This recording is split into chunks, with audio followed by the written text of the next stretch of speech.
Eita, menino, que hoje sextou, o marido já vai sair daqui a pouco para vender o lanche dele. Olha só, mostrar aqui para vocês o trabalho dele.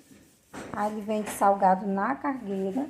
E aí ele, ó, todo dia faz isso aqui. Tudo é do dia, tudo é fresquinho, novinho, produto novo. Olha aqui, ó. Isso aqui, ó, salsicha, queijo, presunto. Isso aqui tem carne, frango, misto. Ele faz aí umas misturas aí de recheio. Pronto, delícia, delícia, delícia. Divulgar aqui o trabalho do meu marido.